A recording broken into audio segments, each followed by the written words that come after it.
करना है सबसे पहले तो आरती इंडस्ट्री को देखेंगे। आरती इंडस्ट्री से रिलेटेड, इनफैक्ट सिर्फ आरती इंडस्ट्री नहीं, कल एंटायर पूरा केमिकल सेक्टर ही हम लोग को नीचे देखने को मिल रहा था, बट आरती इंडस्ट्री में कुछ ज्यादा ही गिरावट देखने को यहाँ पे मिल रही थी। इसके ऊपर मैंने रीजन भी आप लोगों को बता दिया। पहला तो रीजन यही था कि आरती इंडस्ट्री के Q1 के नंबर तो अच्छे थे, बट उन्होंने फ्यूचर का गाइडेंस उन्होंने नहीं दिया। ठीक है, अनक्लैरिटी मतलब आप कह सकते हैं अनसर्टिनिटी के चलते। ठीक है, तो अनुमान लगाना एनालिस्ट के लिए, बड़े ब्रोकरेज के लिए काफी मुश्किल हो गया। एंड उसके बाद इस अनसर्टिनिटी को और मल्टीप्लीकेशन यहाँ पे मिल गए। कैसे? चाइना के डंपिंग के वजह से। ठीक है, तो चाइना अभी क्या करेगा, सस्ते दाम में केमिकल्स यहाँ पे डंप करेगा, तो यहाँ पे इन कंपनीज को और सस्ते दाम में केमिकल के साथ यहाँ पे डील करना पड़ेगा, तो रेवेन्यू गिरेगा, प्रॉफिट गिरेगा, अर्निंग गिरेंगे। एंड इसी चीज के चलते आरती इंडस्ट्री कल हम देख सकते हैं बहुत ही ब्रूटल तरीके से गिरते हुए देखने को यहाँ पे मिला था। सो बेसिकली क्या है, अनसर्टेनिटी हम लोग को ज्यादा देखने को मिल रही है कि आगे क्या होगा करके। तो इसी चीज के चलते आरती इंडस्ट्री में हम लोग को गिरावट देखने को यहाँ पे मिल चुकी थी, जो कि आज के दिन भी 3.5% कंटिन्यू होते हुए देखने को यहाँ पे मिल चुकी है। बात करेंगे SGVN, कल के दिन इनके नंबर देखने को यहाँ पे मिले थे। ठीक है, नंबर तो डिसेंट थे, एस्टिमेट को भी बीट किया था, क्वार्टरली ईयरली अच्छा था, प्लस एस्टिमेट का भी जो अनुमान था उसको भी उन्होंने बीट किया था। ओपनिंग काफी शानदार रही। क्लोजिंग की बात करें 3.5% के आसपास हम लोग को नेट तेजी आज के दिन देखने को यहाँ पे मिल गई। उसके पीछे का रीजन ये था कि कंपनी के स्ट्रॉन्ग Q1 के नंबर देखने को यहाँ पे मिले हैं। तो नंबर अगर अच्छे आएंगे तो बाजार यूजुअली हम लोगों ने देखा है थम्स अप देते हुए देखने को मिला है। नंबर खराब आएंगे तो ऑब्वियसली यूजुअली हम लोग को गिरावट भी देखने को यहाँ पे मिल जाती है। हालांकि ये कोई फिक्स फॉर्मूला नहीं होता है, ये पॉइंट भी आप लोगों को पता होना चाहिए। देन आगे बढ़ेंगे दोस्तों, तो हिंदुस्तान एरोनॉटिकल्स लिमिटेड HAL के आज के दिन नंबर हम लोग को देखने को यहाँ पे मिलने वाले थे। आई गेस कंपनी के नंबर ड्यूरिंग द मार्केट ही हम लोग को देखने को यहाँ पे मिल गए। तो कैसे रहे नंबर, तो चलिए क्विक ओवरव्यू कर लेते हैं। तो ठीक है, नंबर्स को ओपन कर लिया है। जून, मार्च, जून का सीक्वेंस है यहाँ पे। तो इनकम देख सकते हैं 5 लाख, देन 15 लाख, देन 4 लाख यहाँ पे इनकम हम लोगों को देखने को मिल रहा है। मतलब ईयरली तो ठीक है, क्वार्टरली तो हम लोग को गिरावट ही देखने को यहाँ पे मिलेगी, क्योंकि पिछले इनकम को तो बिल्कुल भी मैच यहाँ पे कर ही नहीं सकते। पिछला इनकम तो कुछ ज्यादा ही खतरनाक हम लोग को देखने को यहाँ पे मिला था। ठीक है, वो मार्च क्वार्टर से रिलेटेड ये सारी चीजें यूजुअली रहती है। खर्चे की बात करेंगे 3.5, 9.5 एंड यहाँ पे कितना 3.25 के आसपास देखने को रहे। तो इनकम से एक्सपेंस हटा देंगे, प्रॉफिट या फिर लॉस मिल जाएगा। तो कितने का है प्रॉफिट बिना किसी एडजस्टमेंट वाला? ठीक है, तो वो प्रॉफिट हम लोग यहाँ पे देख सकते हैं 1,58,000। थोड़ा मैं शॉर्ट टर्म में लिख लेता हूँ, 158 पकड़ लो। लास्ट टाइम था लगभग राउंडेड 580 पकड़ लेते हैं, और उसके पहले 108, मतलब ईयरली 108 कितना हो गया 158, 580 कितना हो गया 158। ठीक है, तो हम कह सकते हैं ईयरली परफॉर्मेंस अच्छा ही देखने को मिल रहा है। क्वार्टरली अगर हम लोग बात करें तो गिरावट देखने को यहाँ पे मिल रही है। नंबर यही तक पढ़ना, क्योंकि इसके बाद हम लोगों ने अगर देखा तो आप सभी लोगों को पता है यहाँ पे एक बड़ा एडजस्टमेंट भी देखने को यहाँ पे मिल रहा है कि इनको एक टैक्स रिफंड यहाँ पे आते हुए देखने को मिल चुका है। तो इस चीज के चलते हम कह सकते हैं कि आगे की चीजें थोड़ी बहुत बदलते हुए देखने को मिले, बट अल्टीमेटली जो फाइनल कंक्लूजन है वो सेम ही रहा है। अगर आप अर्निंग्स को भी देखेंगे, अर्निंग्स बोले तो EPS को, अर्निंग पर शेयर, सो 12 का EPS कितना हो गया 21.50। तो ईयरली अच्छा है परफॉर्मेंस है। पिछले क्वार्टर में 64 था, जो कि अभी 21 के आसपास देखने को मिला। यूजुअली मार्च क्वार्टर के नंबर हम लोग को ज्यादा ही हाई लेवल पे देखने को मिल जाते हैं। सो ओवरऑल अगर हम लोग यहाँ पे HAL की बात करें तो ठीक ठाक यहाँ पे परफॉर्मेंस देखने को मिल रहा है ईयरली अगर हम लोग बात करें तो। जैसे कि आपको बताया during the market he number देखने को यहाँ पे मिले थे। तो जैसे नंबर यहाँ पे आ गए तो हम लोग को एक शॉर्ट रेंज में एक गिरावट भी यहाँ पे हल्की सी देखने को यहाँ पे मिल रही थी। यूजुअली जितने भी PSU स्टॉक्स हम लोग देख रहे हैं जो कि क्वार्टरली प्लस ईयरली अच्छा परफॉर्मेंस दिखा रहे, ऑब्वियसली प्लस एस्टिमेट को बीट करके वहीं पे हम लोग को एक अच्छा मोमेंटम देखने को मिला। वरना बाकी जितने भी PSUs है उनमें हम लोग को अच्छा खासा करेक्शन भी देखने को यहाँ पे मिल रहा है। देन अगर हम लोग यहाँ पे आगे बढ़ेंगे दोस्तों, तो Mazagaon dock ship builder, Mazagaon dock के नंबर भी अगर हम बात करें तो ड्यूरिंग द मार्केट ही हम लोग को देखने को यहाँ पे मिल गया है। उसके बाद आप देख सकते हैं अच्छा परफॉर्मेंस भी देखने को यहाँ पे मिल चुका है। माझगांव डॉक की अगर हम बात करें दोस्तों तो इनके नंबर काफी अच्छे हम लोग को देखने को यहाँ पे मिल चुके हैं।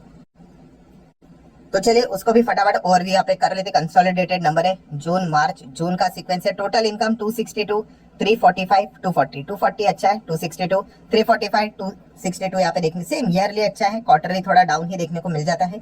खर्चे कितना है 173, 260, 200 के आसपास इनकम माइनस एक्सपेंडिचर, प्रॉफिट और लॉस।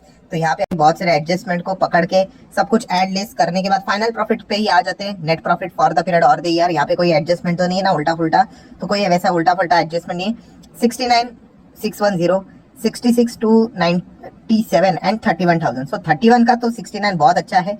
और पिछले क्वार्टर की बात करें 66,000, वो भी 69,000 यहाँ पे आ चुका है। मतलब क्वार्टरली ईयरली यहाँ पे MDL की बात करें, माझगांव डॉक शिप बिल्डर की बात करें, काफी अच्छा है। EPS भी देख सकते हैं 34.51, 32.87 एंड 15.59। तो ईयरली तो अच्छा ही रहता है, क्योंकि इतना बड़ा गैप रहता है कंपनी को ग्रो करवाने के हिसाब से 12 महीने का। एंड क्वार्टरली बात कर रहे हैं 3 महीने का ही गैप रहता है, बट स्टिल यहाँ पे हम देख सकते हैं कि क्वार्टरली भी इन्होंने अच्छा परफॉर्मेंस यहाँ पे दिखाया है। सो डेफिनेटली हम कह सकते हैं कि एमडीएल मतलब माझगांव डॉक शिप बिल्डर्स की बात करें तो हम लोगों को ये उसी कैटेगरी में आते हुए देखने को मिले, जो कि क्वार्टरली, ईयरली प्लस एस्टीमेट को भी बीट करते हुए देखने को यहाँ पे मिल चुकी है। सो अच्छी बात है भाई। तो इसी चीज के चलते हम लोगों को शायद से इन्वेस्टर का कॉन्फिडेंस थोड़ा और बूस्ट अप होते हुए देखने को यहाँ पे मिल सकता है। बट इनको तेजी अगर टिकानी है तो ऑब्वियसली इनका ऑर्डर बुक लगातार यहाँ पे बढ़ते रहना चाहिए, ये काफी इंपॉर्टेंट बात यहाँ पे बन जाती है। देन दोस्तों आगे यहाँ पे बढ़ेंगे तो नो डाउट ये तो इंपॉर्टेंट टॉपिक है ही, हिंडनबर्ग, सेबी, अदानी, ये तो लंबी पारी यहाँ पे चलती रहेगी। सिंगल डबल का खेल यहाँ पे जारी है अभी भी। एंड अगर फिलहाल अगर हम लोग बात करें तो जब से वो हिंडनबर्ग की रिपोर्ट हम लोग को देखने को मिली है उसके बाद से लेके अभी भी अगर हम लोग देखें तो अदानी के शेयर्स में आज के दिन सिर्फ अदानी एनर्जी की बात करें तो ये थोड़ा 3-4% ऊपर देखने को मिला है। बाकी के सारे जितने स्टॉक है उनमें लाल निशान ही हम लोग को वर्कआउट होते हुए देखने को मिल रहा है। कोई बहुत बड़ा गिरावट नहीं है, बट फिर भी धीमे धीमे करके हम कह सकते हैं 1-2% होते होते जो कलेक्टिवली गिरावट है अभी 4-5-6% तक हम लोग को जाते हुए देखने को यहाँ पे मिल चुकी है। सो अभी भी हम लोग कह सकते हैं दोस्तों कि ये काफी लंबी अवधि की लड़ाई यहाँ पे देखने को यहाँ पे मिलने वाली है। ठीक है, जैसे कि मैंने कहा कि इसके पीछे काफी लोग पूछते हैं सर ये खत्म कब होगा। सो खत्म अगर इसको करना है तो भाई आपको मतलब यूजुअली कोर्ट बेट में जाके अगर इस चीज को अगर खत्म करेंगे तो ही वो चीजें मतलब सॉर्ट आउट यहाँ पे हो सकती है, वरना ये हिंडनबर्ग बार बार यहाँ पे कभी भी आप यहाँ पे कह सकते हैं कि अगले अभी ये मामला मान लीजिए एक टाइम के लिए टल गया करके, कोई यहाँ पे रिप्लाई नहीं, कुछ नहीं, शांत हो गया सब कुछ, यहाँ पे नॉर्मल चीजें हो गई, फिर वापस क्या पता कभी 6-7 महीने के बाद वापस उसका ट्वीट आ जाए करके। तो ये अगर चीजें रोकनी है तो इसको परमानेंटली खत्म करना चाहिए। इसलिए मैंने बोला ना वो इन्फोसिस ने कैसे किया था सिक्योरिटी एक्सचेंज कमीशन से रिलेटेड, वैसा कुछ अगर वो परमानेंट सोल्यूशन लेकर आएंगे तो ये यहाँ पे ठीक है, वरना ये चीजें बार बार वो यहाँ पे परेशान यहाँ पे करते रहेंगे। देख लेते आगे क्या होता है करके। देन बात करेंगे दोस्तों अदानी से रिलेटेड ही 2 खबरें, तो उसमें से एक अच्छी खबर देखने को मिले कि अदानी एंटरप्राइज यहाँ पे अभी पैसा उठाने की पहली बार यहाँ पे maiden first time retail non convertible debenture के थ्रू यहाँ पे पैसा उठाते हुए देखने को मिल सकते हैं। क्यूआईपी भी हम लोग को देखने को मिल सकता है अर्ली सितंबर की बात करें तो। सो यहाँ पे यही चीजें देखने को मिले कि हिंडनबर्ग की जो रिपोर्ट है वो यहाँ पे इम्पैक्ट इनको करवाएगी कि नहीं कराएगी। तो फिलहाल तो अदानी का ये कहना है कि कोई इम्पैक्ट नहीं करवाएगी। $2 बिलियन का क्यूआईपी ये लाने का विचार यहाँ पे कर रहे हैं अर्ली नेक्स्ट मंथ की अर्ली स्टेज में अगर हम लोग बात करें तो। बट आपको मैं एक बात बताना चाहूंगा, ये ऑब्जर्वेशन मैंने इसके पहले भी देखा है। कौन सा? कि जब भी अदानी ग्रुप फंड रेज करने के लिए जाता है तभी हम लोगों ने देखा हिंडनबर्ग की बड़ी हलचल यहाँ पे हो जाती है। ठीक है, अभी एटलीस्ट हिंडनबर्ग ने 2 ही बार इनको टारगेट यहाँ पे किया। पहली बार भी टारगेट किया था, कब किया था? तभी बहुत बड़ा एफपीओ लेकर वो आ रहे थे, आपको पता है 20,000 करोड़ का एफपीओ था। ठीक है, उन्होंने कॉन्ट्रैक्ट विंटैक्ट लगवा कर भाई पूरा तो भरवा दिया, बट बाद में उन्होंने वापस उसको कैंसिल आउट करके पैसे वापस दे दिए बड़े लोगों के। ठीक है, सो बहुत बड़ा फंड तभी चाहिए था, तभी उन्होंने रिपोर्ट लाई थी और तभी तो काफी दिक्कत हुई थी, स्टॉक तो एकदम बेकार तरीके से गिरे हुए थे। ठीक है, उसके बाद हम लोगों ने रिसेंटली ये खबर देखी थी कि वो वापस एक और बार पब्लिक में जाके पैसा उठाने की कोशिश करने वाले। एंड उसके बाद आप वापस देख सकते हो हिंडनबर्ग की रिपोर्ट हम लोग को आते हुए देखने को यहाँ पे मिल चुकी है।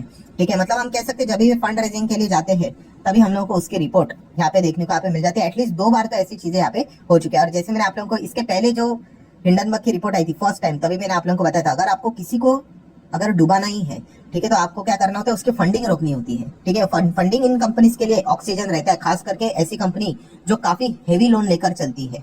ठीक है, अगर उन्होंने एक बार डिफॉल्ट अगर मार लिया तो इनके लिए काफी ज्यादा मुश्किल हो जाता है फिर आगे पैसा उठाने के लिए। और अगर पैसा अगर आप उठाने के लिए सक्षम अगर नहीं होगे तो धीमे धीमे करके वो ग्रुप वो कंपनी खत्म होते हुए देखने को यहाँ पे मिल जाती है। तो यही कोशिश हम कह सकते हैं डायरेक्टली और इनडायरेक्टली हिंडनबर्ग भी शायद से करते हुए देखने को यहाँ पे मिल रहा है करके। ठीक है, तो फंडिंग अगर मिल गई तो कोई फर्क यहाँ पे नहीं पड़ेगा। ठीक है, कंपनी का बिजनेस आगे ग्रो यहाँ पे होता रहेगा, ग्रो करने में भी मुश्किल यहाँ पे आ सकती है। देन बात करेंगे दोस्तों तो आप सभी लोगों को पता है हिंडनबर्ग ने काफी आरोप यहाँ पे लगाए थे। तो मॉरिशियस की अगर हम लोग बात करें, एफएससी जो कि फाइनेंशियल सर्विस कमीशन है, तो उनके ओर से हम लोग को रिप्लाई आते हुए देखने को यहाँ पे मिल चुका है, जो कि उन्होंने बताया सेबी चीफ से रिलेटेड कुछ पॉइंट्स यहाँ पे बोले थे। तो उन्होंने तो फिलहाल यहाँ पे बोला है कि SEBI chief not domiciled in Mauritius करके। ठीक है, ये उनके ओर से हम लोग को स्टेटमेंट आते हुए देखने को मिल चुका है। इनफैक्ट उन्होंने ये भी कहा है कि हम परमिशन यहाँ पे नहीं देते to create a shell companies, किधर? मॉरिशियस में करके। ये उनके ओर से हम लोग को स्टेटमेंट आते हुए देखने को यहाँ पे मिल चुका है। ठीक है, अभी मॉरिशियस किसके लिए फेमस है जिनको पता है उनको समझ में यहाँ पे आ चुका होगा। देन बात करेंगे दोस्तों तो यहाँ पे एक स्टॉक जबरदस्त यहाँ पे गिर सकता है, किसी की रिपोर्ट यहाँ पे सामने आई है। कौन से स्टॉक से रिलेटेड? डिवीज लैबोरेटरीज से रिलेटेड। तो डिवीज लैब आज के दिन 4% डाउन इसी चीज के चलते था, ऐसे बहुत सारे लोगों का मानना है। क्यों? क्योंकि वो 25% तक गिर सकता है, ऐसे एक एनालिस्ट का यहाँ पे मानना है। और वो एनालिस्ट कौन है दोस्तों? तो बहुत ही पॉपुलर नाम है भाई, कोटक इंस्टीट्यूशनल इक्विटीज। सो कोटक इंस्टीट्यूशनल्स की अगर हम लोग बात करें तो उन्होंने सेल से रिलेटेड उनका कॉल मतलब यहाँ पे एडिशन दिया है, कहा है कि 3600 तक आ सकता है, 25% तक यहाँ पे गिर सकता है, पोटेंशियल डाउनसाइड, ये पॉइंट उन्होंने सामने यहाँ पे रख दिया। एंड इसी चीज के चलते डेविस लैब में आज के दिन हम लोग को प्रेशर देखने को मिला, ये one of the strong reason यहाँ पे बताया जा रहा है।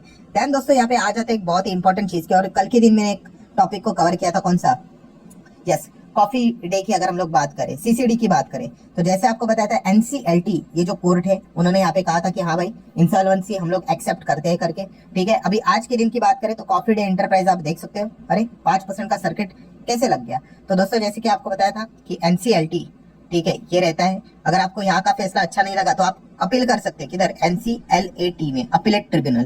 तो बस सीसीडी ने वही किया है, आज के दिन आप देख सकते हैं एनसीएलएटी में ये गए और वहां पे जाके उन्होंने इंसॉल्वेंसी जो प्रोसीडिंग का ऑर्डर एनसीएलटी ने दिया था उसके ऊपर उन्होंने स्टे ऑर्डर ला दिया, ठीक है। एंड इसी चीज के चलते हम लोग को तेजी देखने को यहाँ पे मिल चुकी है।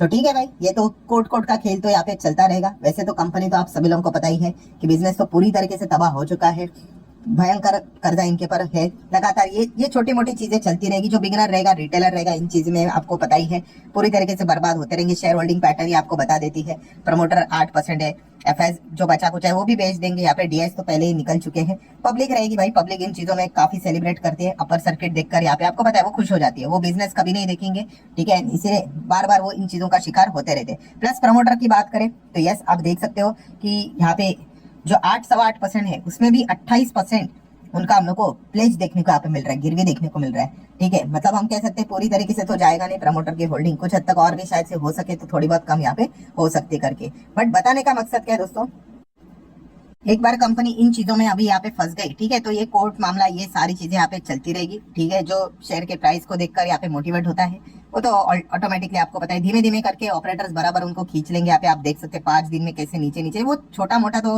मोटिवेशन देंगे, यहाँ पे भी मोटिवेशन दिया, फिर क्रैश करवा दिया, फिर ऊपर नीचे यहाँ पे चीजें चलती रहेंगी। एंड आप देख ही सकते हो पिछले 5 साल मैक्सिमम चार्ट पैटर्न में कैसे, तो जो प्राइसिंग के ऊपर फोकस रखता है भाई उनका बराबर यहाँ पे हम कह सकते हैं नुकसान होते हुए देखने को यहाँ पे मिल जाते हैं। जो बिजनेस को समझते हैं उनको पता है ये कंपनी टोटली लॉस में देखने को मिल रही है, एंड कमबैक के चांसेस तो निग्लिजिबल नजर यहाँ पे आ रहे हैं। काफी लोग ये भी सवाल पूछते हैं, sir GVK power and infrastructure limited में भी क्या ऐसा ही चल रहा है? तो यस, मैंने इसके ऊपर वीडियो भी बनाया था, आप देख सकते हैं यहाँ पे सेम चीजें हम लोग को देखने को यहाँ पे मिल रही है। जीवीके की अगर हम बात करें तो आप देख सकते हैं, इसको मैंने कवर किया था कि एनसीएलटी मतलब वही कोर्ट ने GVK power and infra 18,000 crore due था भाई, तो इंसॉल्वेंसी से रिलेटेड उन्होंने जो प्ली थी वो उन्होंने एक्सेप्ट यहाँ पे कर ली थी। तो अब ये लंबा चौड़ा प्रोसेस रहता है, मैंने आप लोगों को यहाँ पे बताया था, इसमें मतलब आप पकड़ ही लो 3-4 साल तो कभी कभी यहाँ पे चले जाते। एक्चुअल में कानून के प्रावधान के हिसाब से अगर देखा गया, ठीक है, तो साल भर के अंदर अंदर ही चीजें होनी चाहिए करके। बट जैसे बताया कि ये कोर्ट रहता है, फिर उसके ऊपर ये भी नहीं तो आप चाहो तो सुप्रीम कोर्ट तक भी जा सकते हो। तो ये सारी चीजें पकड़कर 3-4 साल यहाँ पे लग जाते हैं।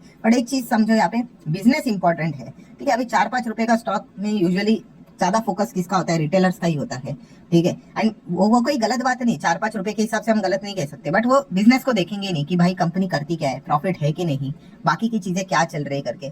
तो ये अगर आप निगलेक्ट करोगे, ठीक है, तो फिर मार्केट में लंबी अवधि की पारी खेलना काफी मुश्किल रहेगा। बीच बीच में लक चल गया तो भाई अच्छी बात है, ठीक है, कभी कभी बुल रन आ जाता है तो ऐसे स्टॉक हम लोगों ने देखे, ऐसे फटाक से रॉकेट यहाँ पे बन जाते हैं, ठीक है, तो अच्छी बात है अगर लक चल गया तो। वरना अगर देखा गया तो फिर कमबैक करना काफी मुश्किल यहाँ पे हो जाता है। अभी देख लेंगे आगे यहाँ पे क्या होता है करके, क्योंकि इसमें भी 2 स्टेप्स रहते हैं। यहाँ पे इसको वापस रिजॉल्व करने की कोशिश यहाँ पे करेंगे, अगर वो रिजॉल्व करने की कोशिश अगर फेल हो जाती है फिर एक ही ऑप्शन होता है भाई, लिक्विडेट कर दो, मतलब कंपनी बंद कर दो करके। ये लंबा प्रोसेस है, अभी धीमे धीमे करके चलेगा, तो देखना पड़ेगा क्या होता है करके। बट कमबैक करने के चांसेस की बात करें, काफी रेयर हम लोग को देखने को यहाँ पे मिल जाता है। एंड वो कमबैक भी क्या ही रहता है, जो नया बायर यहाँ पे आ जाएगा वो पुराने शेयर होल्डर को कुछ नहीं मिलता है, वो नई कंपनी यहाँ पे बन जाती है, ठीक है, उनके नए शेयर ही लेने पड़ते हैं, ठीक है। सो ठीक है, जितने इंपॉर्टेंट पॉइंट्स थे सारे कवर कर ले। वीडियो हेल्पफुल लगा होगा तो चाहो तो लाइक एंड शेयर कर सकते हैं। मिलते हैं नेक्स्ट वीडियो में, तब तक के लिए बाय बाय।